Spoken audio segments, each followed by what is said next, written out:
Welcome back to another episode of Gran Turismo 2. Welcome to what probably is going to be the last episode of Gran Turismo 2. I've had so much fun with this game, but at the same time, I think it's time we moved on. I think we've tested just about everything the game has to offer. We've conquered the Gran Turismo League, we've taken down some of these special events, and we've even conquered a few rally events. Like, I know they're not all done, but I wanted to test a little bit of this game when I first started it. It was really about finding out what I missed out on back when it first came out. So what we're going to do is finish up a few of our unfinished business. But first of all, we've got this little missing trophy down here in the 4-wheel drive challenge. It's for Laguna Seca. Of course, a horsepower limit, 690 horsepower. And it has to be a 4-wheel drive car. So for that, we're going to go ahead and use this Zexel Skyline. It's 670. Hopefully it's enough to get it done. I am hoping it's not a rally car because it looks a little wide. But we're going to go ahead and use it. We're going to see if we can take down the last trophy of the 4-wheel drive challenge.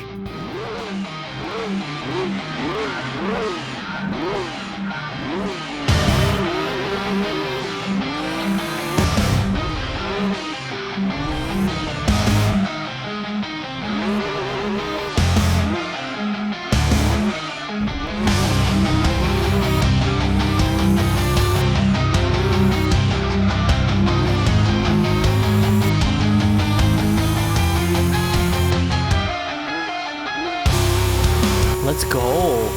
I've never beaten people on this track by so much, I don't think. It's always a photo finish at the end. 6 seconds.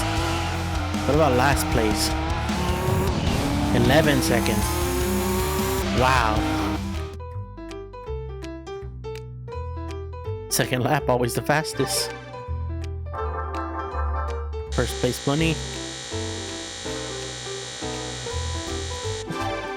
Oh, and a new car also. Let's go. And with that, the 4-wheel drive challenge has been completed. And now there's something else that has been weighing on my mind, and that is the Gran Turismo World League. I don't remember where we finished, and some part of me thinks that the game didn't save what we were doing. I remember I had some trouble. We didn't win, but I know which car I want to use to finally take the World Championship. And for that, we're going to need to actually go get it. It's here in the Gran Turismo All-Stars races. It's this Red Rock Valley. Yeah, I'm going to go ahead and try and send it with this Zexel Skyline. But if it doesn't work, we're going to come back and switch for the Denso.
that great?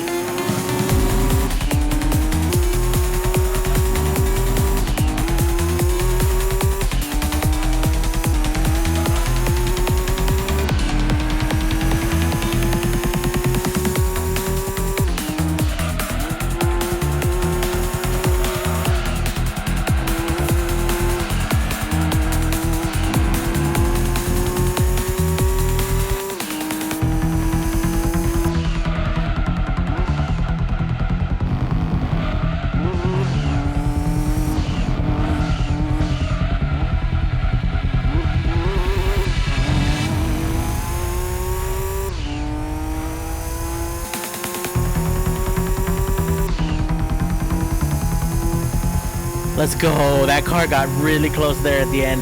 I started to panic. I was like, no, don't make me lose it right now here at the end. But we did it. We got it. We should have earned the car I've been looking for. Yep, something happened there, lap 5. That's how he caught me. First place money.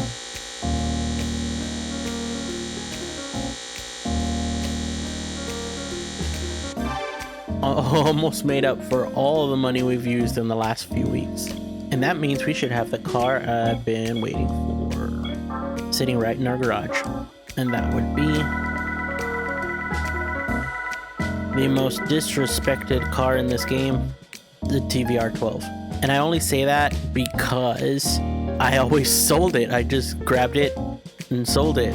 Now I think I want to use it to try and win the world championship with. I'm looking at everything, and I guess you can't tune it up anymore. I guess that's the way that they wanted it. But what I did want to come over here for was the tires. Can I put on tires? Oh, it already has. Already purchased. For this car? And do we need to do any weight reduction? Yes. Ooh, we can have it raced out. Let's go. We're gonna do that because... I don't know. I kind of want gold. Yes, gold for the world champion. It looks like booster gold. The Gran Turismo Racing League, 5 races. Let's do this. Ooh. Dang, imagine hearing that in real life.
No.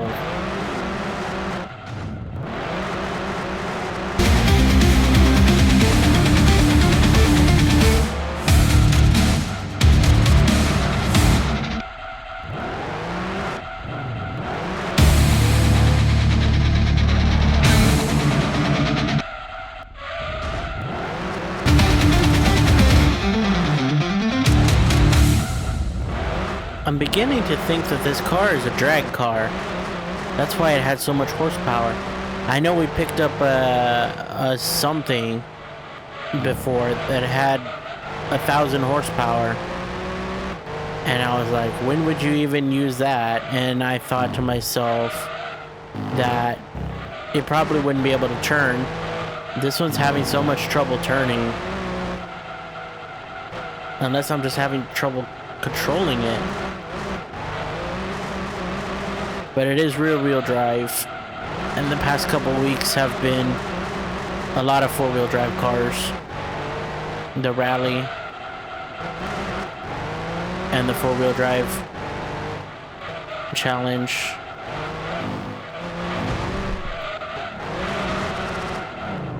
Okay, hold on. Is the TVR Speed 12 in Gran Turismo 2 a drag car? The TVR Speed 12 in Gran Turismo 2 is generally considered a top-speed monster rather than a dedicated drag car, though its incredible power means it can certainly excel in a straight line. The car is known for being one of the most powerful and fastest cars in the game, making it naturally suited for high-speed runs, which includes drag racing. It has the raw power for very quick acceleration. Difficulty in handling the Speed 12 is notoriously difficult to drive, with massive torque that makes it prone to wheel spin, even in higher gears. While this makes it a handful on a winding track, a good drag setup, especially a custom transmission tuning for acceleration, can partially tame it for a straight line. And in Gran Turismo 2, it is primarily used for the fastest races in the game, particularly those on the high-speed tracks like the test course, which is an oval, essentially a very long drag strip loop. I knew it wasn't just me. Seriously, I was like, this is really bad. I can usually handle a car, but the AI just said that its massive torque prones it to wheel spin, and it's notoriously difficult to handle. I really wish I had been able to do it because it sounded awesome, but so we're gonna get back in the car we started this episode with, the Zexel Skyline, and see if we can win the world championship. All right, let's try this again.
that finish is worth some points.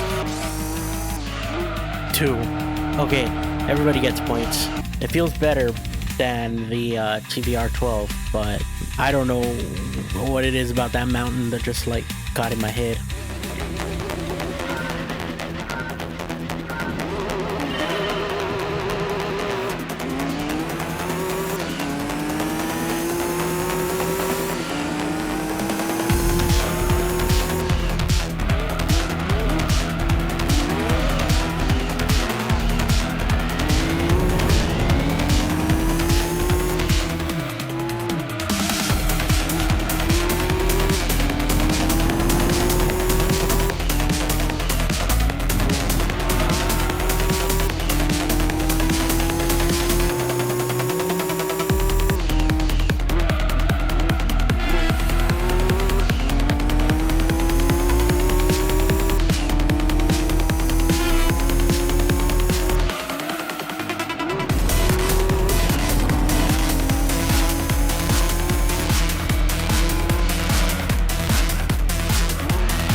Second place. I thought I had it, and then I don't know what happened.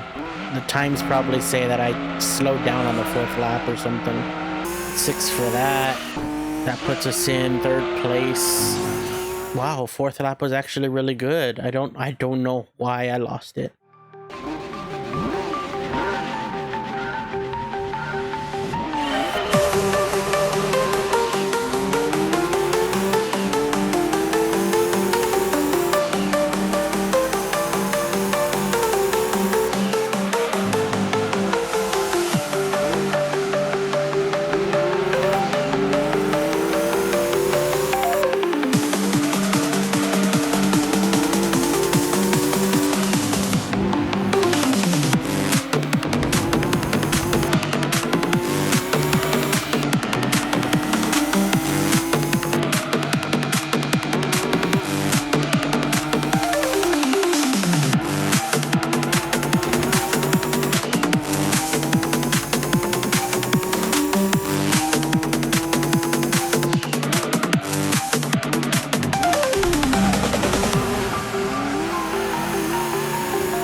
Nice.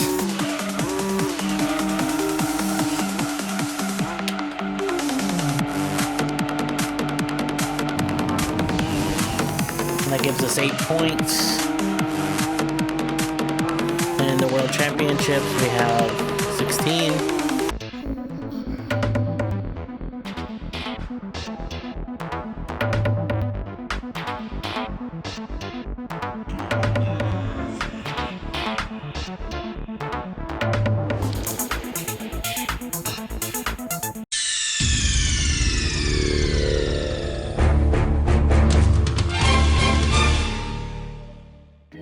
Okay, so it's the next day.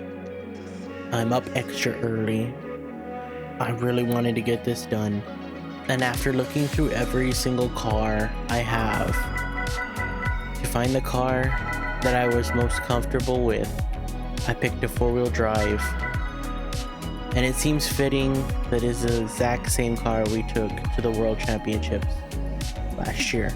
I tried the Viper and I even got it more horsepower. I was up to 726, but I couldn't control it. I was sliding out everywhere and I was just like, this sucks as bad as the Speed 12. Not as bad, but it didn't feel great. I tried the Nismo 400R and it felt really good, but at 640 horsepower, it wasn't keeping up with the Vector, I think it's the Vector 12 limited edition, whatever that car was that kept winning. So I went with the Cure R33 GT with 670 horsepower, but that means we're just gonna need to chill out, play smart, hit our corners, and see what happens. So here we are, the Gran Turismo World League. Here we go.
Yes!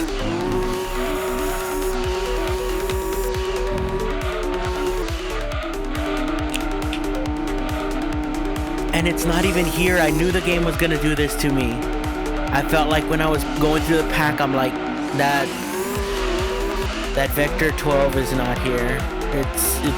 I saw a Ford GT40 and I'm like, okay, they changed the lineup. They've done this one time before to us in a game. I mentioned it in an earlier episode, and we got first. We just need to maintain,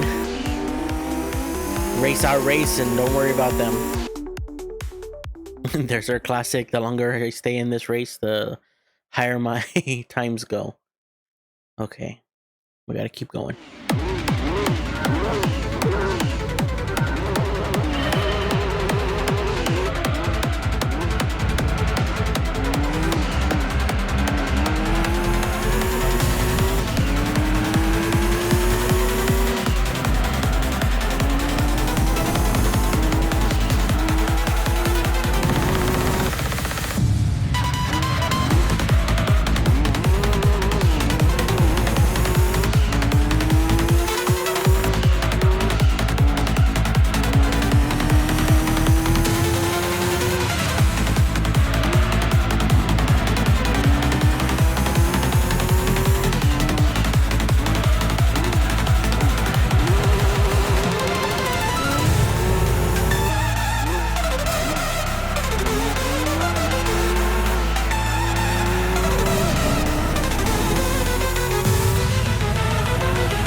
Dang. I didn't know I was gonna lose second place right there. I don't know, somewhere around lap 4 or 5, my hands started shaking and I was just losing my corners by 1 point. Oh, we gotta keep this lead. We only have 1 point. We cannot let it go.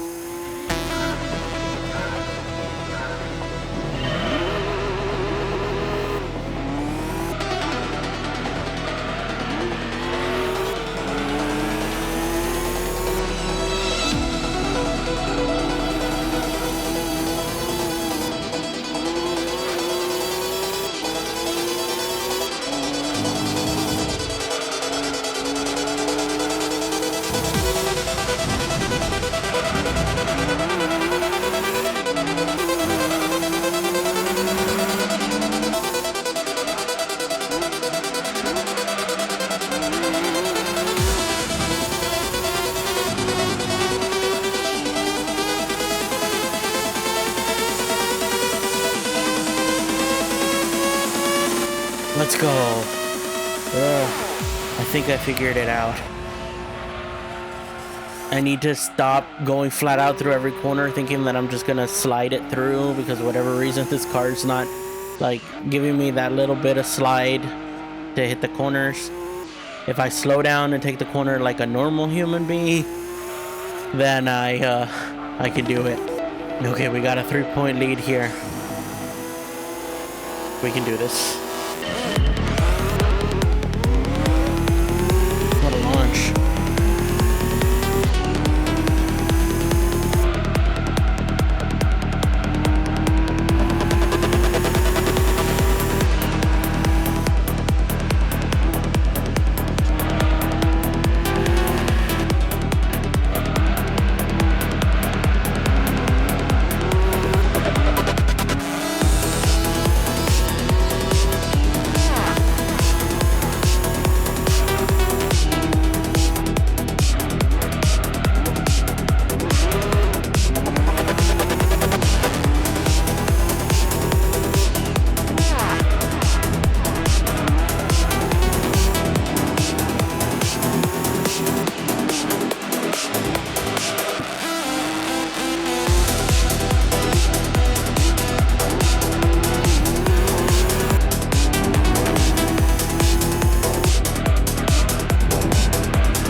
Oh, we got a 1-point lead now. They took my lead. We got one race left. We're gonna need to put everything we have learned throughout our entire playthrough into this last race to make sure that we come out on top.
Let's go. I've never raced so locked in my life.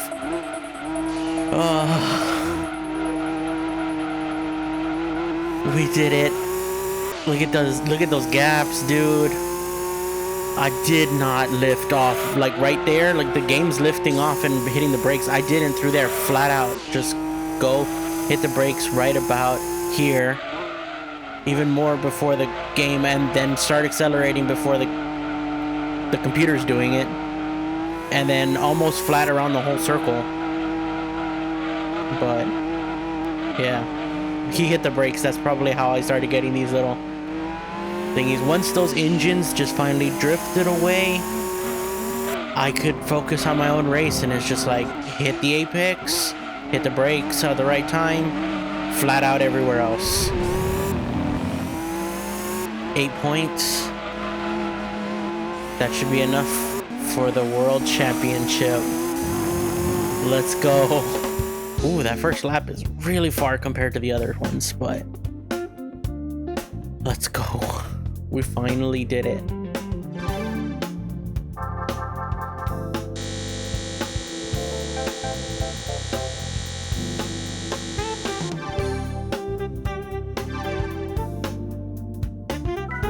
Continue? Isn't there supposed to be like 150,000 prize money?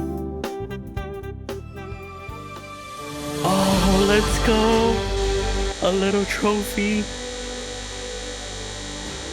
There's my 150 in prize money. The first actual trophy we got. Because all the other times, it was just a first place number. Congratulations, you are the world champion. Let's go! Check out your bonus items on arcade mode disc. I just took a screenshot of that because, I mean, it feels like a really good completion to this series that's been going on for a very long time. A very enjoyable, very educational time. There's our little trophy icon. 5 races, not all first place. But those ones that we did helped so much. I don't think you could get, unless the field was shaken up every single time, I don't think you could get second place all 5 times and still be able to win. Like I said, unless the field gets shaken up like crazy, first gets 6th in the next race or whatever, stuff like that. But there's our Gran Turismo World Championship. Let's check out that final car. Here are all the cars, most of which helped us get to the World Championship and even complete some events. The GT1 race car. The Toyota one, the red one, right? Yes.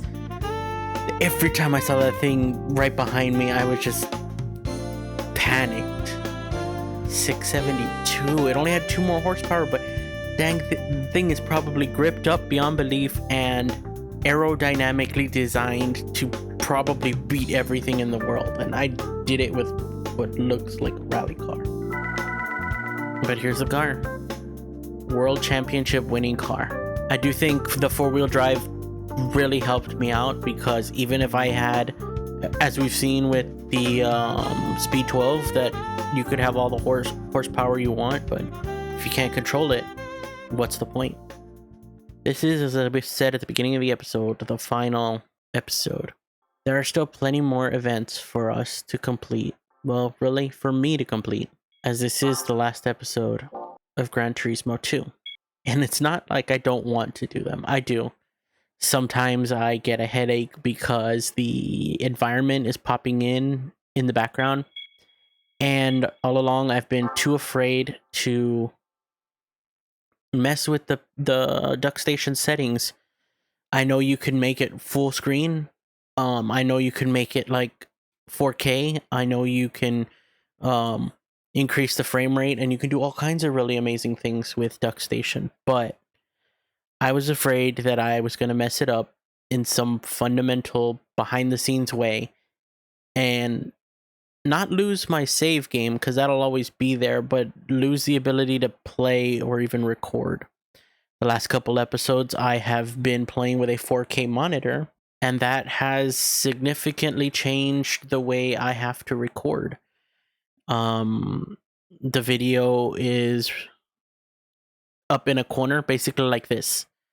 This is the entire look of how the game looks. Not on my perspective, but the way it records. So this game really has been a trial of patience, endurance, racing skill, everything I wanted it to be. When I first started this series at the beginning, I was like, I've only ever played Gran Turismo 5, and I played it like an arcade game, thinking that it was. Realizing the harsh truth then also that it's a real racing game. It's not like Need for Speed. It's not like Forza. It's not like one of those ones where you can slide into every single corner and that the game encourages that. Like Need for Speed Heat. I really hate that part of it. But it usually means that I could beat the AIs really quick if I just take a racing line and they've got to drift around a corner like they always do. So what's next after this series wraps up, now that it's all said and done and we are the world champions? There will be another Gran Turismo in the future. I have 5, and I've heard that Gran Turismo 4 is really, really good. Those are going to be pretty awesome because, well, for one, no microtransactions, no always online because it's PS2 and PS3, but because there'll be so many more new cars and more ones that I'm familiar with, because this game did have a lot of 90s cars that I hadn't seen, because in the 90s I was like 10 years old, maybe. So I wasn't into cars, not the way I am now. Like, I don't know every spec, every model, which ones can be turboed and which ones are naturally aspirated. But I'm learning more and more because of Matt Armstrong. Thank you so much for joining me on an adventure through a childhood game I never got to play. It's been awesome. It's been amazing. And I always never know what to say at the end, because when you're playing, you don't think it ever is going to end. You're just like, just get the next episode done, just win the next race, and keep going. And now that it's over, I really have to pause and think about how I felt about it. And the feeling is good. It's positive. It's happiness. It's excitement.